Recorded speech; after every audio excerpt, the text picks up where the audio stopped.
Hey gang, Melissa Hinault here with the Burnout to All Out podcast. I'm a mom of three, corporate burnout that built a secondary six-figure income around my 9-to-5 with little kids. This set me free and allowed me to fire my boss and pursue my wildest dreams. It took grit, persistence, and belief. But now operating multiple six-figure businesses as an online entrepreneur and business coach, I have become a serial entrepreneur with a passion to inspire more burnouts to take the leap and go all out and live out their dreams. Each week, I'll bring you inspiring all-out guests, lifestyle business tips and tools to empower you to take the leap from burnout employee to all-out entrepreneur, making your passion your paycheck. If this mom of three, corporate burnout, can go all out, so can you. All right. Good morning to the Burnout to All Out community. Good evening to my Aussies who maybe are catching this late at night, early in the morning. We have an incredible guest here today who's, whether he knows it or not, we were just talking about it behind the scenes. He's like changed my mindset around money significantly this year. I can't wait to come back to him at the end of the year and show him the impact he's made. Guys, today we have one Mel to another Mel. We've got Mel Abraham here on the Burnout to All Out podcast. And I want to just enlighten you guys on how phenomenal he is and share with you a little bit about his background. But first of all, Mel, welcome to the Burnout to All Out podcast. Oh my God, Melissa, it's so good to be here. Yes. Yeah. Oh my gosh. So let me enlighten some of the folks who are listening right now on what an amazing human you are and just some of the accolades. So Mel is the founder of the Thoughtpreneur Academy and Business Breakthrough Academy, where he helps entrepreneurs bring their businesses to the world and build the lifestyle that they want. And Mel is one of the most sought after financial experts and entrepreneurial mentors and strategic thinkers of our time. Mel actually came and was a guest speaker at our mastermind, Mommy Millionaire with Kayla Kraft. And I know Kayla's done some of your coursework on money management as well. I just couldn't be more tickled to have you here today. Mel's a true believer in the entrepreneurial way of life and says that becoming an affluent entrepreneur, which we're going to unpack a little bit today, is the new frontier and paradigm that will shift society from simply existing to living life bigger, bolder, and on their own terms. And what I pulled here is that you said it's about having a richer lifestyle, making a deeper impact, and living with complete freedom. Like, who can't relate to that?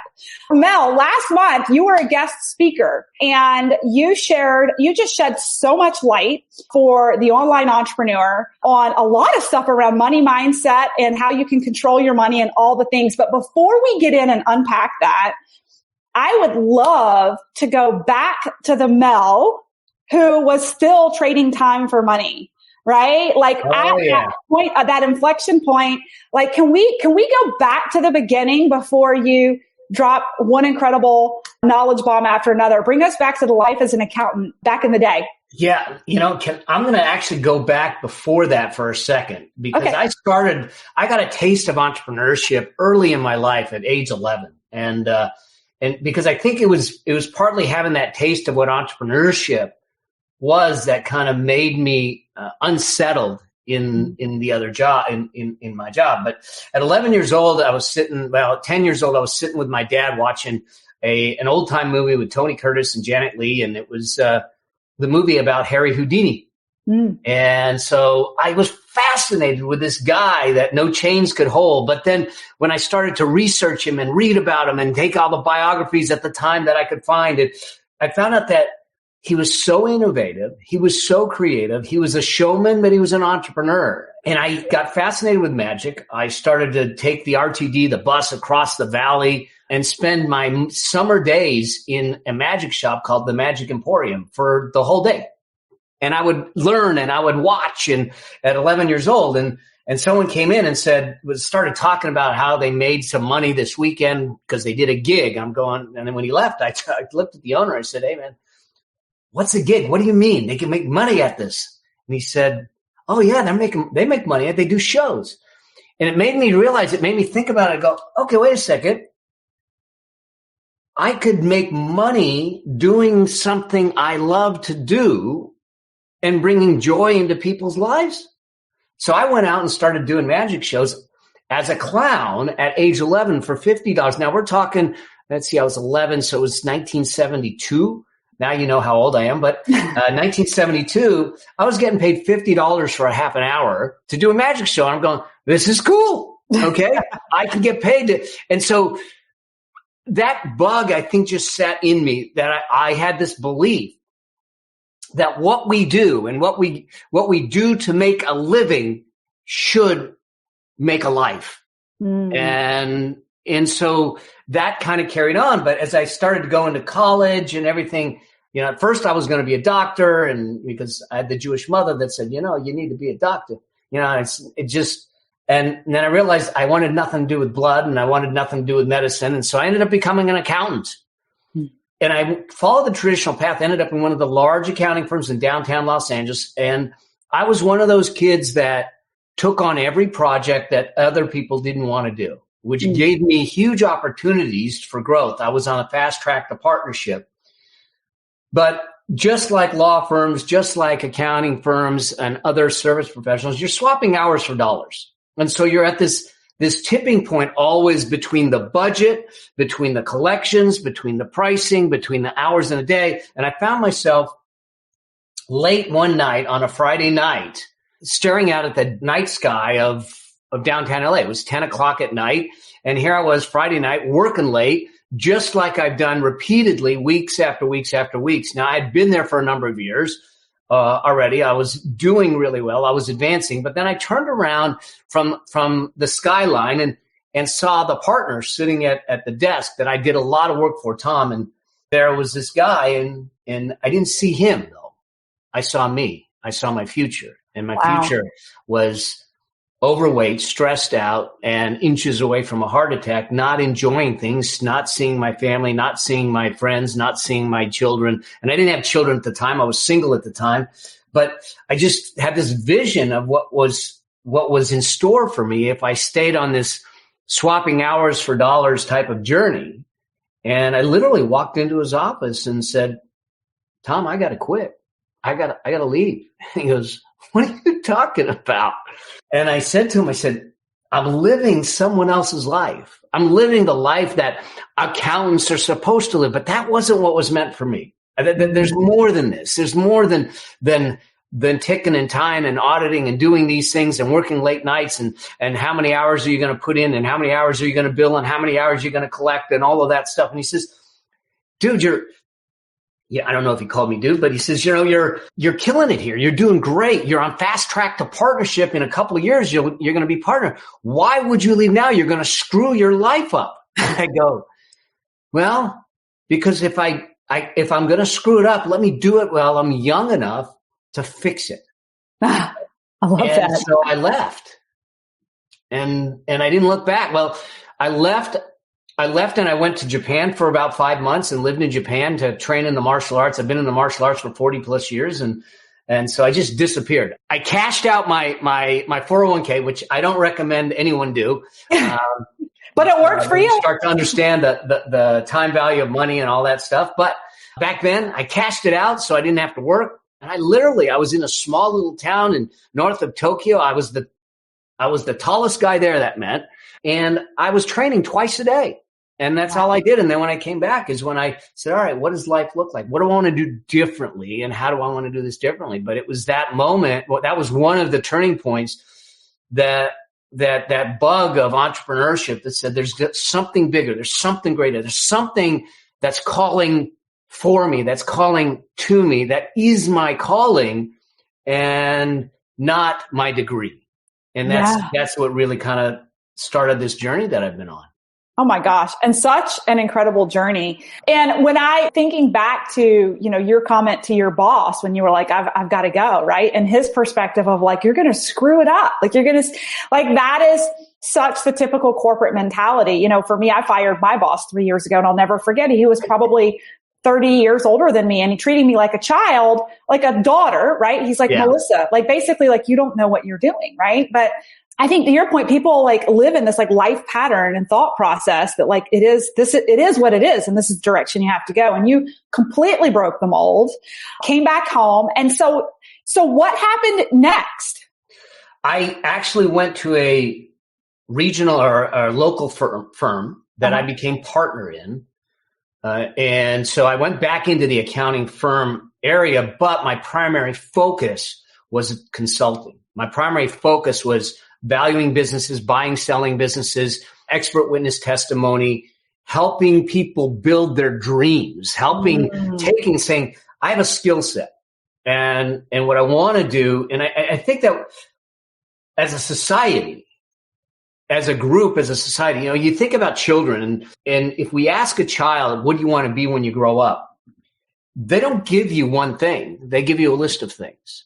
And somehow, as we go along our journey through education, through our parenting, through socialization, through all of these things, we start to whittle away at that list, which means that we're whittling away at our dreams. We're cutting some of that out. And so all of a sudden, we're supposed to say, this is what I'm going to be for the rest of my life. But life's more than that. And so we've stripped away the dreams. And I watched so many people. I had a guy that was a friend and a client of mine he was just before his 45th birthday. And he walked into my office at the time and I could just see he was in a funk. And I go, dude, what's going on? I said, this 45 got you down. He goes, I don't know, maybe. I go, you wondering where all the time went? And he literally looked me in the eye and he says, no, I'm wondering what's left. Oh, what? I mean, what's left? What's left is life. What's left is life. Let's go live it. Let's go make it the best we can. But how many people are staring at life and saying what's left and feeling like they left a lot behind, that they didn't live? It's like this question of, when we leave this earthly place, do you have a life unlived inside of you? And I never want to do that. I want to live it fully. This is where I say this whole idea of a richer lifestyle, because I don't believe that what we're really in search of is wealth. Wealth to me is a statistic, but I think what we're in search of is richness, the feelings, the experiences, and everything. So when you get to the end of your days, you're exhausted because of the excitement, the exhilaration of how you lived it, and that you can look back and say, that was well lived, and I didn't leave anything on the table. Yes. Oh my gosh. So good and resonates so much. I read a quote in a book not too long ago that talked about this kind of, corporate minion mentality of people just being like cows, miserable, standing in the rain. And I thought, what a visual, right? Yeah. Back to the guy you were talking to that's like, what's left? He's like that cow. You drive by, the cows are just standing in the rain. You live a mildly miserable life. It's not so bad that you won't change, that you need to change. Yeah. But it's truly not the fulfillment that you want. And the funny thing is, the fulfillment has nothing to do with how much you earn. The fulfillment has to do with how you experience it. Yes. Oh my gosh. So good. Okay. So I know kind of how the story unfolds, but I'd love for you to share, with the audience that, as you kind of segued into that kind of second phase of your career, you were a father who was a single full-time parent. Yeah. Right? Yeah, Can you talk a little bit about that? Yeah, I had the local firm that I became managing partner of, and in the 90s, about 1996, my other partners came to me and said, because I was running around, I was speaking all around the country and doing things to build the business and do all that. And it wasn't, here's again the same tunnel vision. It wasn't the traditional path that accountants were supposed to take. It wasn't the way we were supposed to. You don't go out and market. The phone just rings for accountants, type of a thing. And so they came and they basically said, we don't want to be partners with you anymore. So they shoved me out the door with, I had no clients, no client backlog, no cash flow. And I was over $300,000 in debt because I literally just bought a house. And that happened to be the same year that I became a single full-time dad of my then 5.5-year-old, 6-year-old son, Jeremy. And so here I was standing, you talk about standing in the rain, kind of going, how do I keep the roof over my head? How do I keep this going? How do I pay the bills? How do I take care of my son? How do I live the dream to have an impact on other people's lives while taking care of the very gift, the beautiful gift of fatherhood that I was given? And so I did what most people, I think would have done. And I dug my heels in. I put my head down. I started running the miles. I started doing the work. I started doing the marketing. I was traveling. I was doing these things, and it started to work. I started to get clients in and people coming in, and I had cash flow. And I'm looking at Jeremy going, kid, this is going to work. We're going to keep the roof over our heads and all that. And, you know, the children have such an honest way of communicating. And so one day, probably 6-7 months in, Jeremy comes running in and goes, Daddy, I drew a picture of you at school today. And so I knelt down, and here he hands me this picture. And I look at this picture in blue felt tip pen, and it's a picture of me standing in front of 2 computer screens, and the one and a phone in each ear, and the one on the desk ringing. Wow. And in that moment, I realized I was screwing this whole thing up. And I also realized that I could have looked at him and said, hey, kid, this is for us. The profits, everything, it's for us. It's for us. So we can do the things that we want to do. But the fact in his mind is we weren't doing the things we want to do. He saw me working, not at Disneyland, playing ball. And so this conflict came up about, is it possible? Is it possible for the dream, my dream, to be an entrepreneur, to serve people, to make a difference in people's lives, to coexist with the responsibility and the gift of being a parent? And it was in that moment that I had to look at things, because I had so many people in my ear saying, hey, Mel, what you really need is work-life balance. And you know what? Work-life, just like the single path of success is a fallacy, so is work-life balance. It's not about balance. We can't live our life in different buckets for different times of the day. I mean, that's separating and splitting our personality and saying, hey, 8 hours, 10 hours, I'm going to be my work personality, and then I'm going to be my life personality, or my dad personality, or my mom personality. We can't do that. So it's not about balance, I realized. It's about harmony. It's about realizing that everything coexists together. And it was in that time where I was able to sit back and go, how do we do business differently? How do I do business differently? How do I do money differently? How do I liberate myself from the hours in the day, liberate myself from the traditional path, liberate myself so I know that I can live and be the kind of dad that I want to be, and the kind of partner when I ended up with someone that I want to be. And it was a really pivotal point for me to start to reinvent. And my dear friend Brian Tracy says, you know, we need to use zero-based thinking. And I think society could use a lot of zero-based thinking today, where we look at things and say, instead of the old paradigms giving us the boundaries of how we might do things, what if we came at things with no boundaries of the past and reinvented them from scratch today? It's what Elon Musk has done with the auto industry. Wow. Yeah. You know? Yeah. And so I said, let's reinvent this. Let's relook at business. Let's relook at money. Let's look at things in a way that we find that we are building for a lifestyle and not a bank account. Yes. Oh my gosh.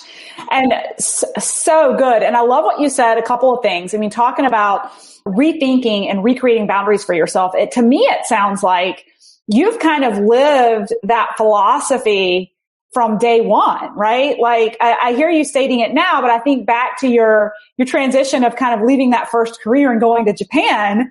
You kind of like, you rewrote the boundaries, right? You were exercising that zero-based thinking, which I think has propelled you tremendously and inspired so many people with your coaching and your leadership now. And the other thing you said that I think really resonates too with me personally, you know, I left my corporate job 3 years ago, and I'll never forget, before leaving, my daughter had a little fake plastic phone, right? And she was like 3 or 4.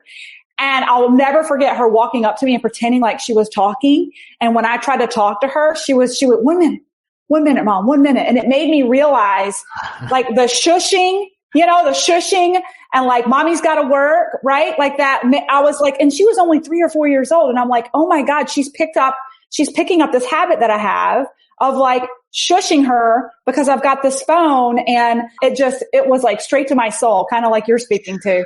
Children, they listen more strongly to what we do than what we say. Oh, yes. And we also have done the same thing. We've learned and done some things, and we've picked up things based on our observations and the things that we've done. Yeah.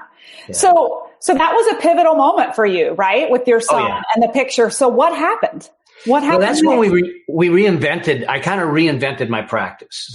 One of the first things I did is this whole working remote and from home and everything was new. I mean, we were talking in the 90s when I did it, but I said, no, he's not going to daycare anymore. He's not doing that. So I had an office, but at 2:00 every day, I left the office. I picked him up from school and he was at home with me and I worked from home. And if I had clients that didn't understand that Jeremy was a priority, they wouldn't be clients for very long because the people I worked with had similar values. They understood the important things in life and I was okay with it because the time that Jeremy and I, you fast forward, Jeremy's now 30. He's married. He's got his wife's 27. They're expecting their first child. I'm going to be a granddad. Yay! First time. And we just found out that it's going to be a granddaughter. So I'm in deep. Oh my gosh. I am in deep trouble because I don't know how I'll tell that little princess no. So,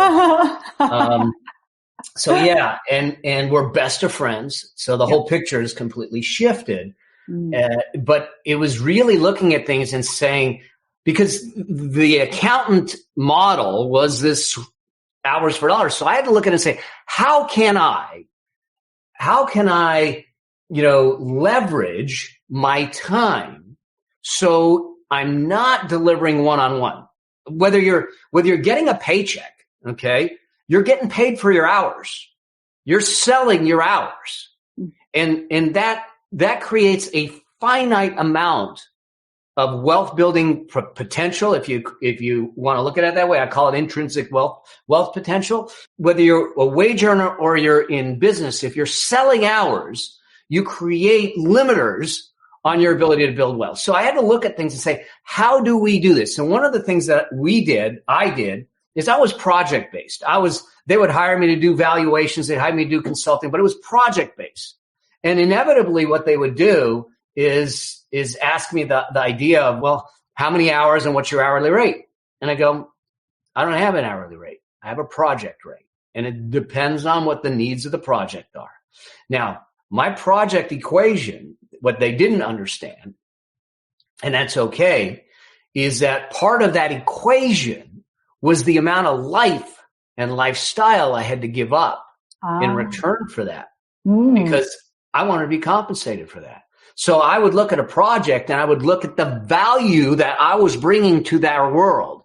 If I got hired into a case to testify at a trial or something as an expert witness, and there's $20 million on the line, paying me $100,000 is a drop in the bucket. Right.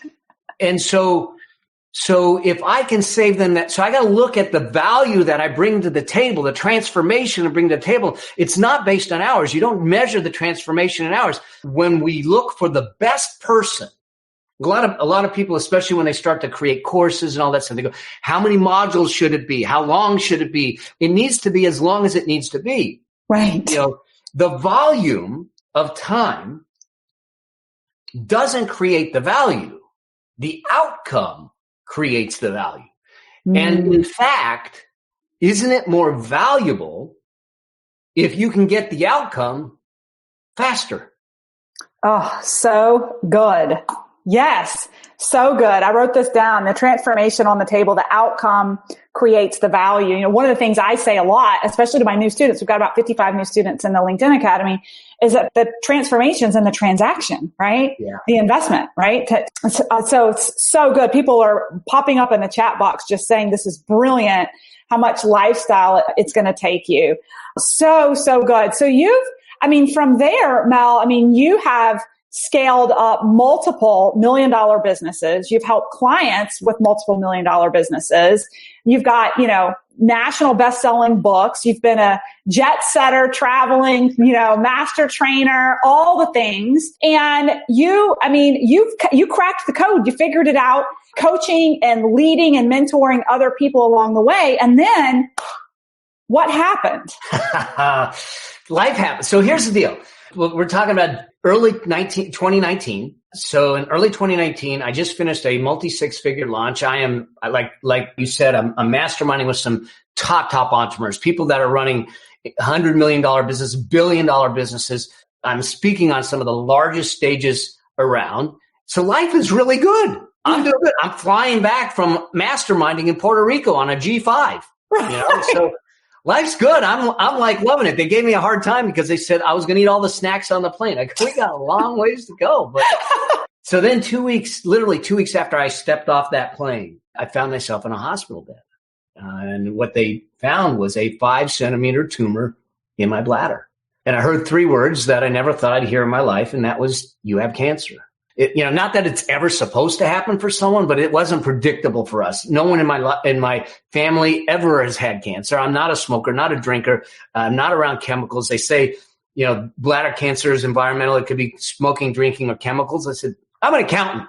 The strongest chemical I'm around is ink. Right. So I don't know how I got it. Then they turned around and said, well, and it's weird because the average age of someone that gets this cancer is like 73. I go, well, unless mom lied on the birth certificate, I'm nowhere close. So what's going on?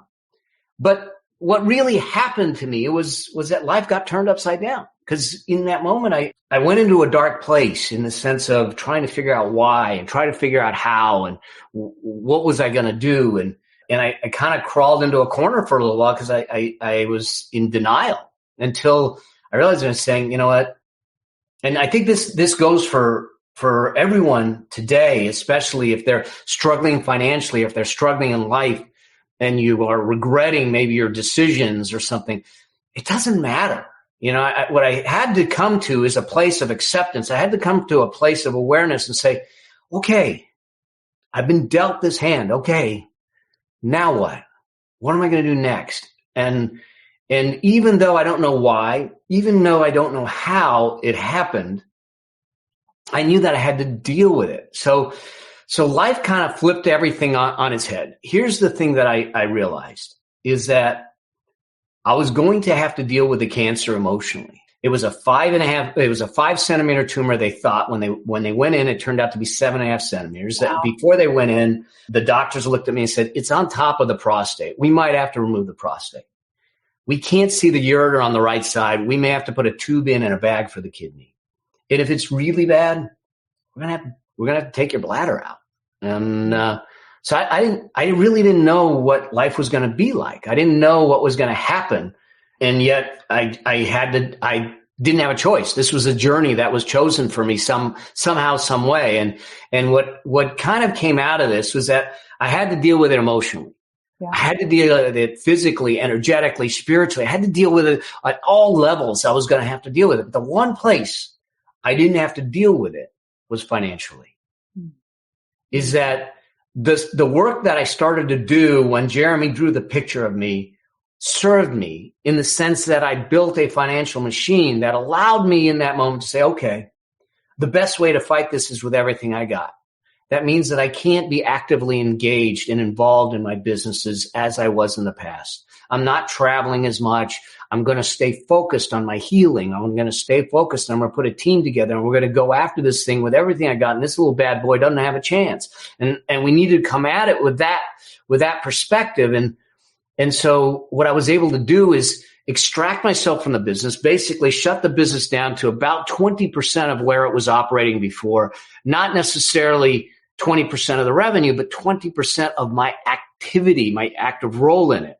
And then turn on a machine that allowed me to live, turn on a machine that produced cash flow that paid for my lifestyle, my wife's lifestyle. I didn't have to drain savings. I didn't use an emergency fund. I didn't sell the house. I didn't sell my wife's shoes. That would have been a fake worse than cancer. Okay. So I was able to sustain myself because we built a financial machine outside my activity to generate income. Yeah. With that, I was able to focus. Now, fast forward 3 surgeries later, 4 tumors later, 28 treatments later, November, they declared me completely cancer-free. So, and they were surprised. They said, we've never had someone go at it the way you did. But I don't know any other way other than to sink everything I got into something. And that's the way I approach this. And God bless the people around me, my wife and my son and his wife and the people that loved me through the process. There's no way I would have been as graceful with it if it wasn't for her and them to do that. And so The realization, though, is this: it's not about the cancer. That this is what put me on this new chapter of my journey, because what I see in people is that it's not about the cancer that matters. It's about when something happens, whether it's cancer, God forbid, or some other consequence, or it's the pandemic, or a relationship, or a loss of some sort. When something like that happens, are you prepared? Yeah. Are you prepared? Because one thing's for certain, all your plans won't go as planned. Life will happen. And the only question you can ask is, are you prepared? Yeah. And to me, this is where I find and give the why to the cancer, and not ask why the cancer happened. I realize that the why around the cancer isn't in the past. It's in my future. It's up to me to make it mean something. And what I've been given is this gift of saying, this is the culmination of a 35-year financial journey for me. And now I get to pay it forward, and I get to take the lessons that I've learned and say to people, how do you live your life? How do we make sure you're prepared if life happens, or it makes a U-turn or flips upside down, so you never have to worry, so you have the peace of mind, so you can go through it and live a life that's fulfilling and fruitful. And so that's how I see, and how I kind of ended up in this space and doing this. Yes. Oh my gosh. Such a good story. And people are just blowing up over in the chat box, just talking about how inspiring your attitude is and how awesome it was that you were so prepared and that you're able to pave it forward. I have to tell you, Mel, and I was telling Mel a little bit about this before we went live, and I'll share with you guys that I had some major aha moments with him as he was really kind of walking through the affluent entrepreneur kind of concept. And hopefully you'll be able to unpack a little bit of that for us here in a second. But, he helped me realize that, I needed to take a bigger front seat in my own financial destiny. And I talk about this a lot, especially women tend to just be like, oh, money's not my thing. My husband can manage the finances, right?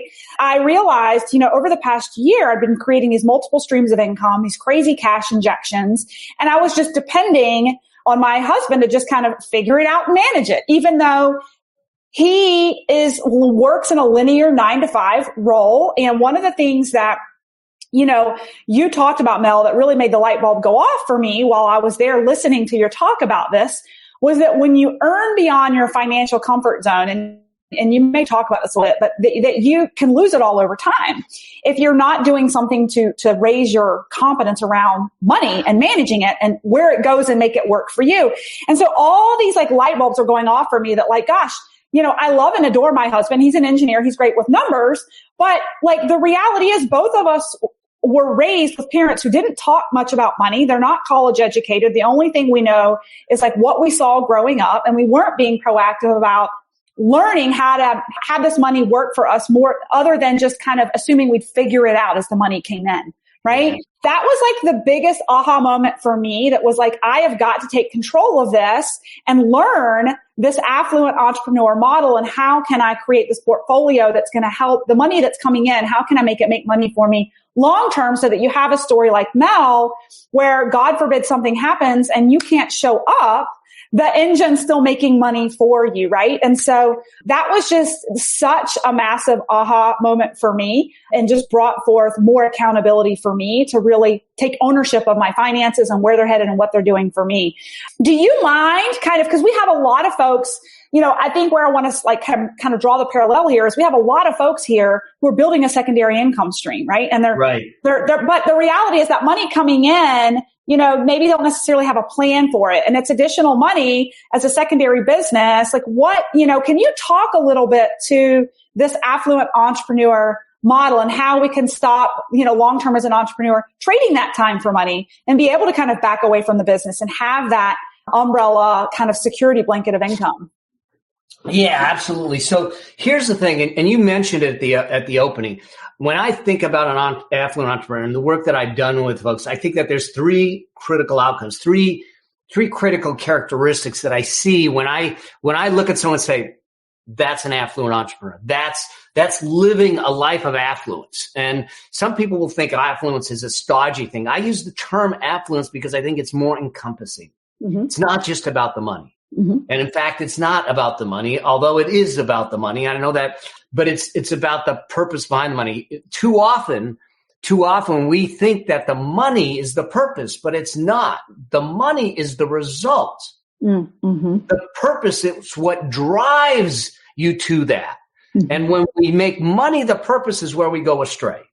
Mm-hmm. The challenge is that, like you said, just like your daughter observed you and did the phone call thing, this is how we learned our money stuff, because society would say, oh my God, don't talk about money. It's taboo. Don't have these conversations. And they equate the conversation around money equals you're greedy or you're mm-hmm. bad or, and especially with the Wall Street and all that stuff.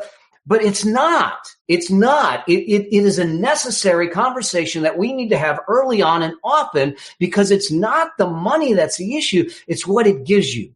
It buys you back options. It buys you back your life. It buys you back time. It gets you to be able to serve the missions, the movements, and the things that you want to do in your life. That's the purpose. Yes. It's not the money. Yes. And so to do that, like I said, I think there's 3 critical characteristics that we said. One is that an affluent entrepreneur, a person of affluence, wants to live a richer lifestyle.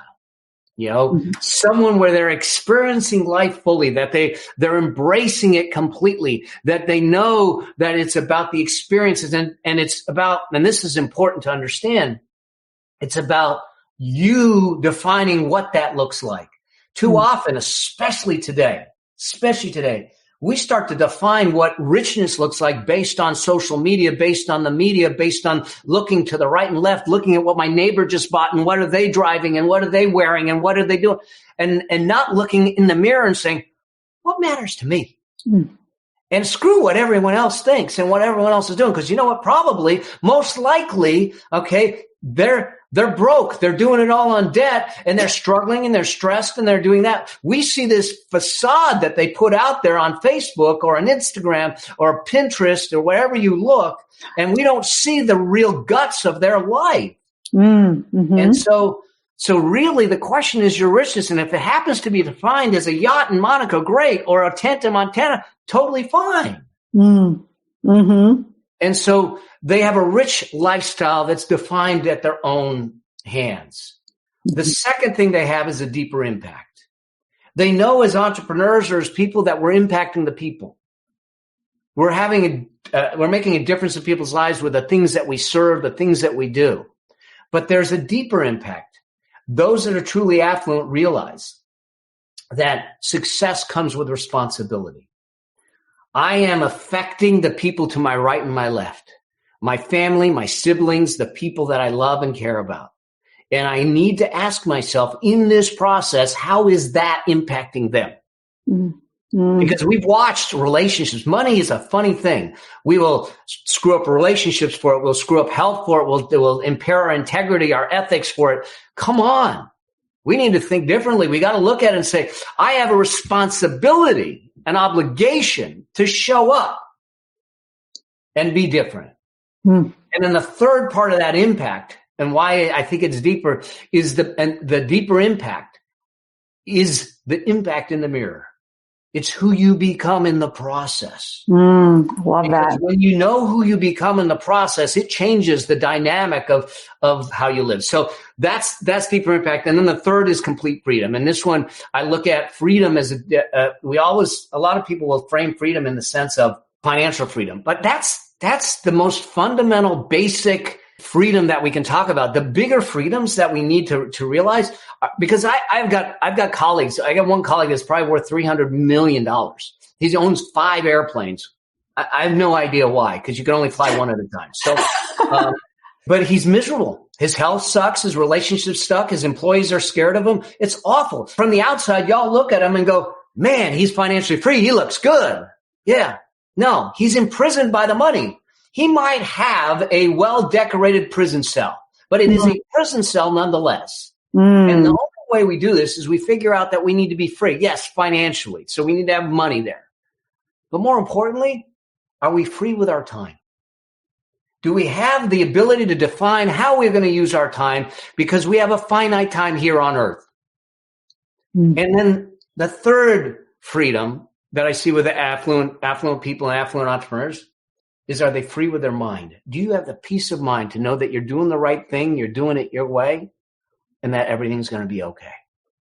Yeah. And when we do that, that's what I think. And I think that if we look at it, this is what people are truly looking for. And so how do we do that financially? Well, there's three pillars of what I call the affluence blueprint to do that. The first pillar is really this pillar about generate. It's having a system to generate your cash flow. It's how do you go from a drip to a flood of cash on an ongoing basis. So we need to create something, and entrepreneurs are really good at it because they're generating income. Okay. They generate income. So it's about scaling the cash and the income, because through the scaling of that cash and income, we create what I call intrinsic wealth potential. It's because our business becomes our most powerful wealth building tool.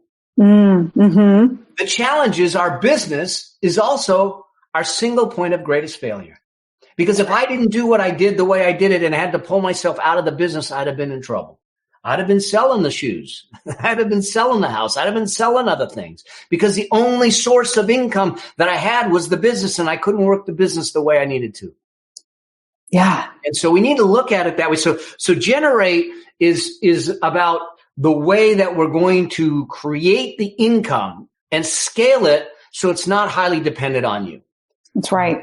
The second pillar of the framework, and this is where the gap is for a lot of entrepreneurs, is accumulate.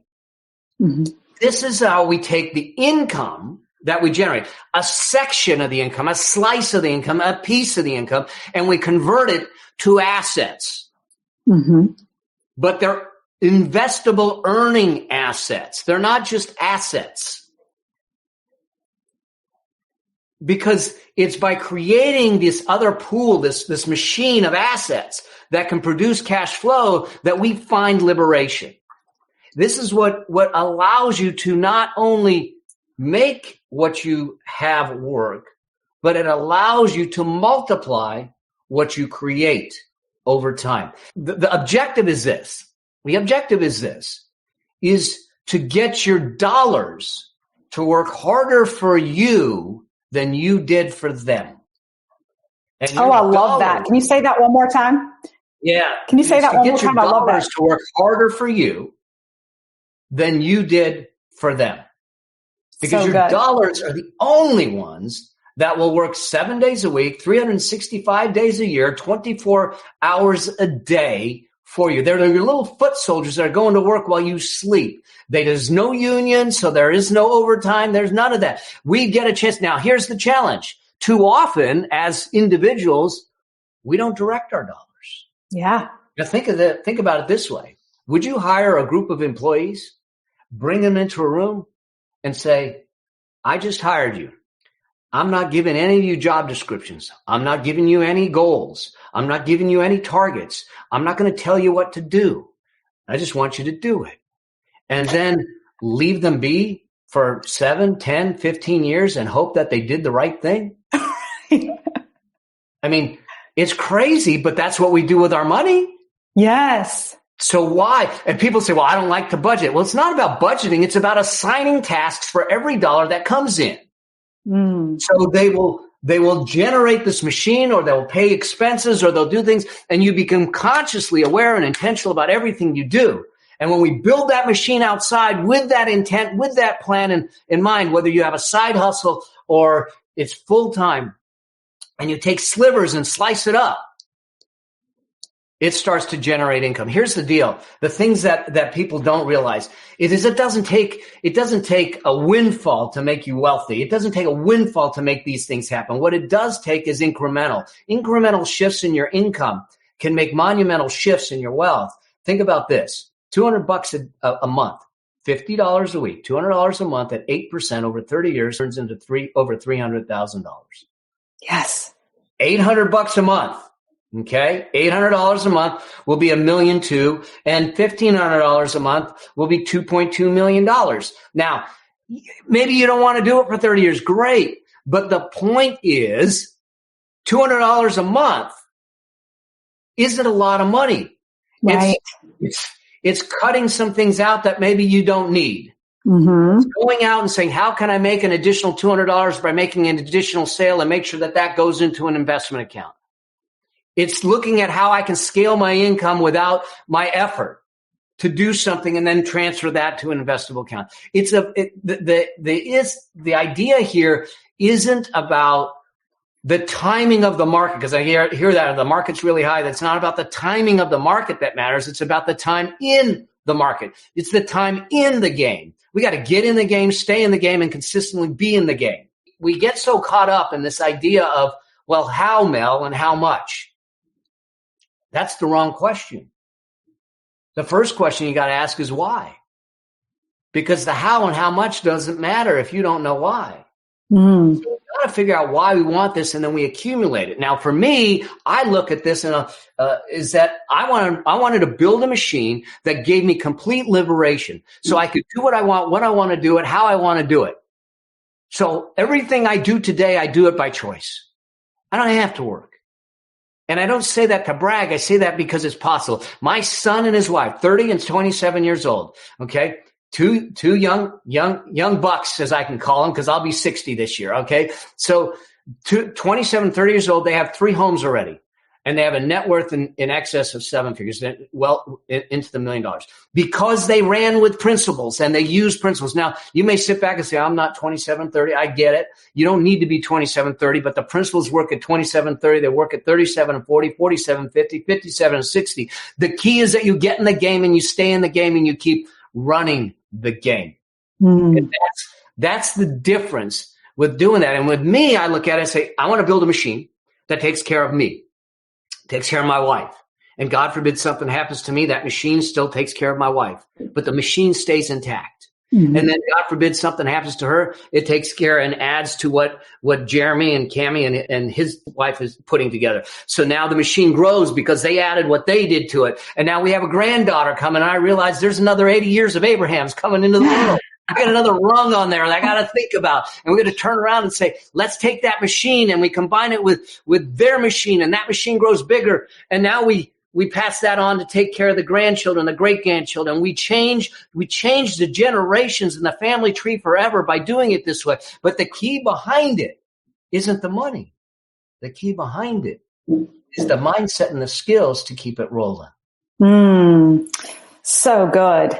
So then that leads us to pillar number 3. Pillar number 3 is insulate. Unfortunately, we live in a litigious society, and people will try to take what we have, and the more success you have, the bigger the target is. Amen. Loss, all that stuff. So this is about taking you and moving you from exposed to shielded, to protected. So it may be structuring, it may be insurances, it may be some things, but we need to insulate. So it's really about, how do we generate and scale it? How do we accumulate it and multiply it? And how do we insulate and shield it? That's the model. Now, there's obviously steps in there and everything, but when we get that straight, we have the foundational elements to build affluence in our life over time, and to become that affluent entrepreneur that has a richer lifestyle, deeper impact, and complete freedom. Yes, gosh, so good, so good. And what I love, such a powerful statement you said a bit ago that said, make your money work harder for you than you worked for your money. And I think that one of the timing was just phenomenal for you to just land as a speaker in front of me a couple of weeks ago, because it got me thinking. For a lot of our listeners here are listening to this, many are trading time for money, and they're building this secondary business, a lot of them in social selling or network marketing, that creates somewhat of a residual.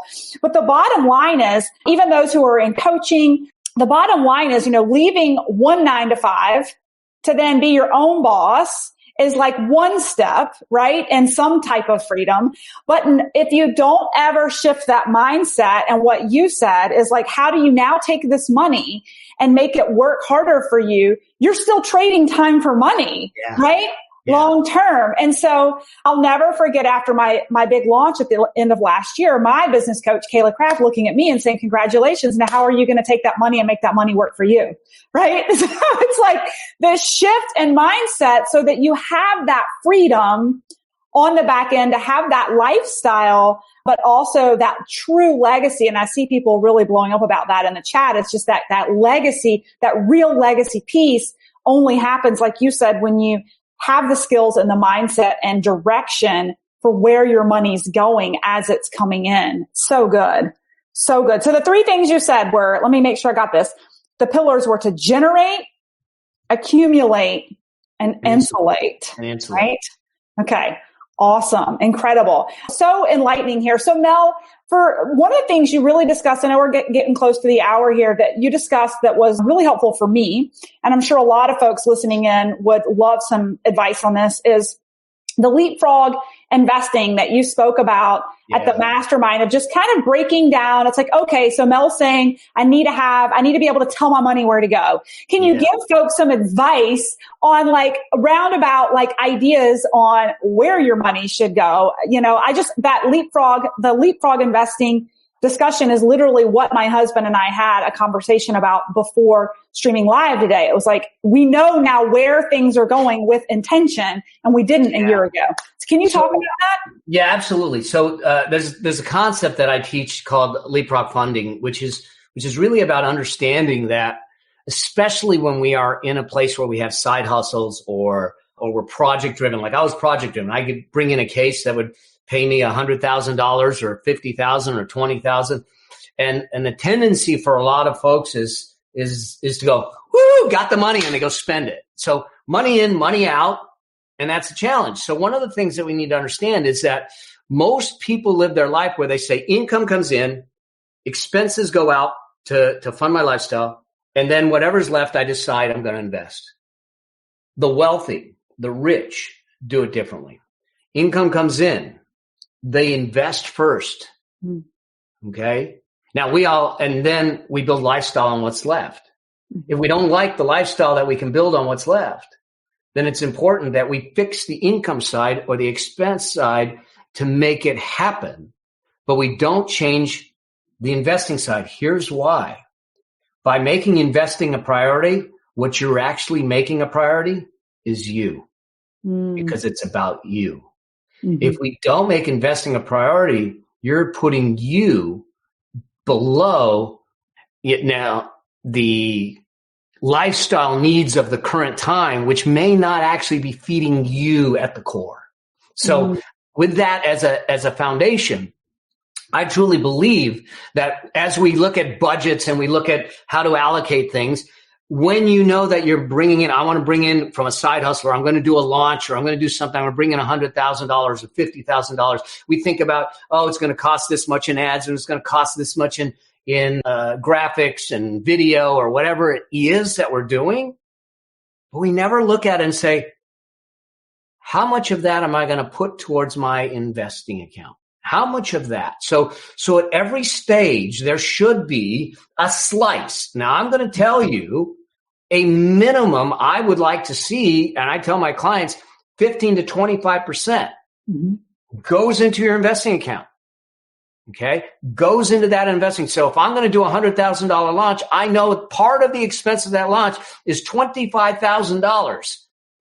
Going into an investment account. So I know that there's $75,000 left. Now that means that $75,000 is meant to pay for the running of the promotion, the running of the campaign, and my living. So we intentionally design it and allocate the dollars up front with an intent to fund it.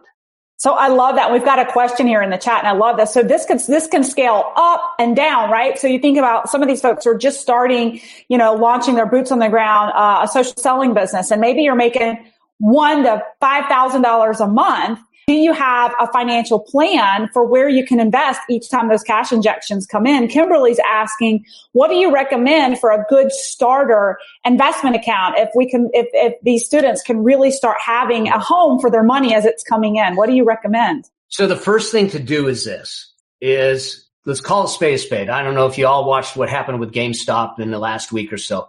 Okay. That wasn't investing. That was not even speculating. That was gambling. It was reckless. And a lot of people got hurt. What I tell people, especially at the beginning, is first off, create a separate high yield cash account. Okay. High yield cash account you can get at any, credit union, any bank, investment house. Now, its name isn't what it used to be. Okay. A high yield cash account used to get about 1.5% to 2% in. Yeah, okay? It's really low now. We looked at them after I saw you. It's about 0.6. Yeah, it's really pretty. 6%. It's more than you would get in a regular savings account. Okay. The reason I'm saying a high yield cash account, it's not an investment account. It's an accumulation account. Mm-hmm.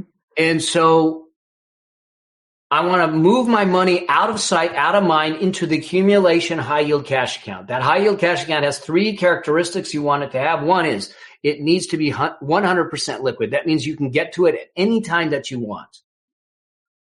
2, it has no fees. That means they aren't charging you and there's no cost to get in and out of the account. 3, it's insured. This is a safe account for you. It's a safe haven to separate it from your operating expenses and from your eyeballs, because then you don't have the tendency to go, oh, it's there, and it's burning a hole in your pocket.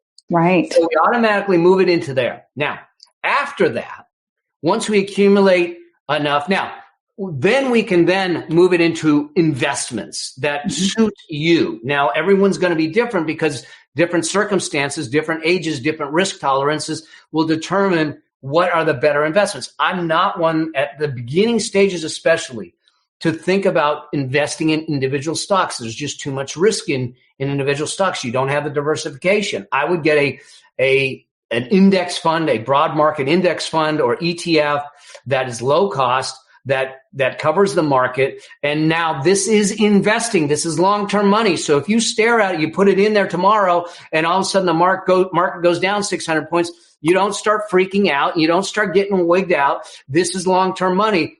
Over time, that market has continually gone up. Mm-hmm. So the only thing we're going to invest in the market is the money that we don't need for at least 5 years. Okay, that's a good. Because we don't want to take the risk.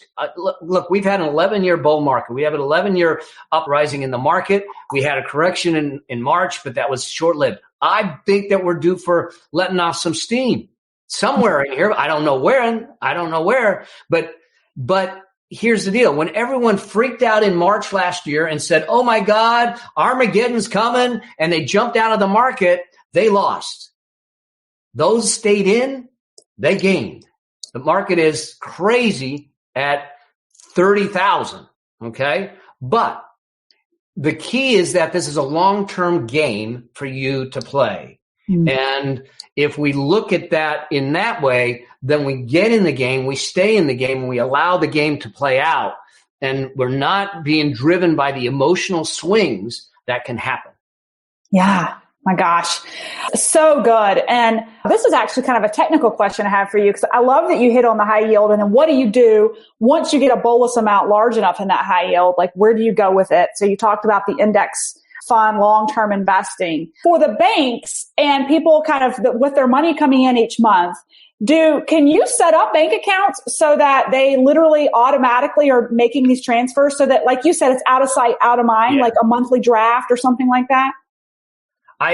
Yes, you can. Most of them will be able to do that. I suggest that. All the people that I work with, I said, I want it automatic.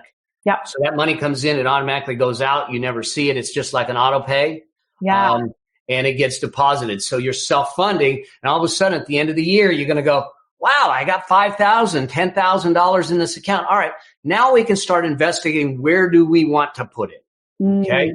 You don't necessarily need to. Now, if you're in an employment situation where you have a 401k and everything, then first off, fund the 401k to the maximum of the match. If your company is matching what you got, you make sure that you're getting their dollars first. So you put in as much as you have to get them to match, and then max that out to 15%, and then the remaining 10% will be outside of that.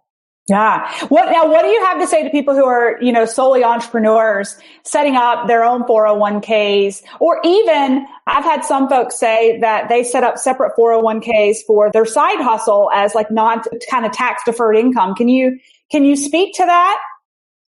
In what context? Yeah. So if you don't have a retirement, then you can set up a solo 401k. And I would suggest that you do that and fund it. You can do it as a Roth 401k or a regular 401k. And if you want, and you can get about $20,000 into it now, depending on your age.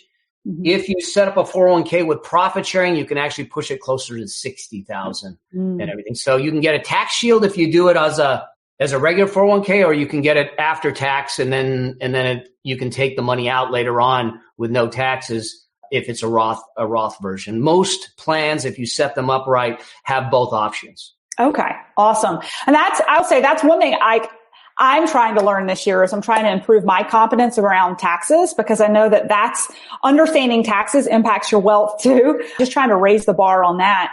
So Mel, I know we're at an hour now, and I want to be respectful of your time. This has been so phenomenal. Any final comments on, the content that you're sharing just around the Leapfrog funding? Is it funding or investing? You said Leapfrog funding. Yeah. I think that the biggest thing is that I don't care what decisions you've made in the past, whether they're bad, good, or indifferent. I don't care what your age is. What I care is that you get in the game and stay in the game consistently.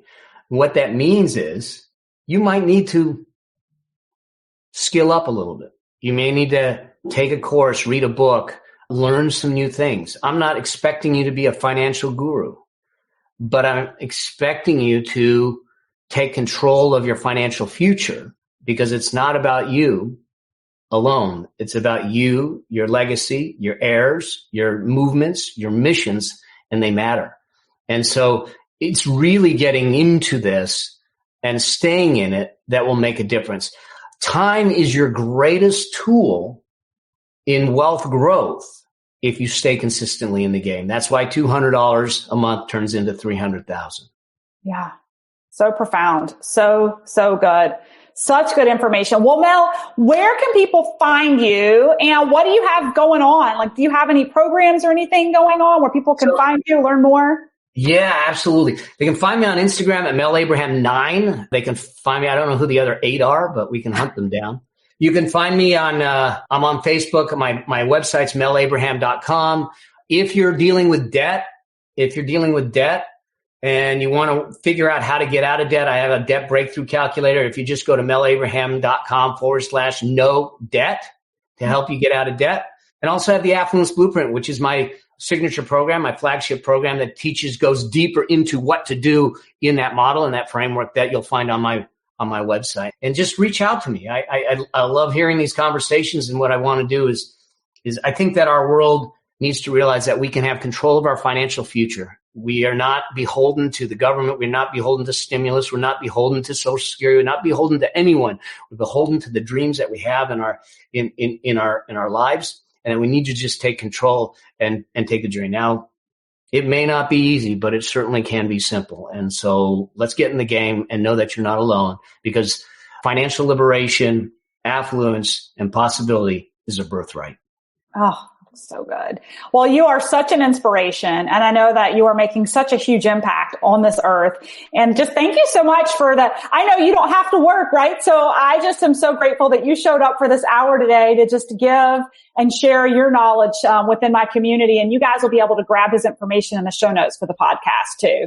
So thank you so much, Mel. Thanks for coming on today. Oh my gosh. Thanks for having me. This was a joy for me. And so blessings to you all, and let's crush it in 2021. Yes. All right. Thank you. Thanks for listening to the Burnout to All Out podcast. For free resources, materials, or information on my coaching services, go ahead over to livethefreelife.co. That's livethefreelife.co, or check out our Facebook community at Burnout to All Out, and make sure you follow Burnout to All Out on Spotify and subscribe to iTunes. And it would truly mean the world to me if you paused for just a second, gave me that 5-star review of the show, and be sure to share this episode with any burnouts you think would be inspired to go all out after hearing this episode.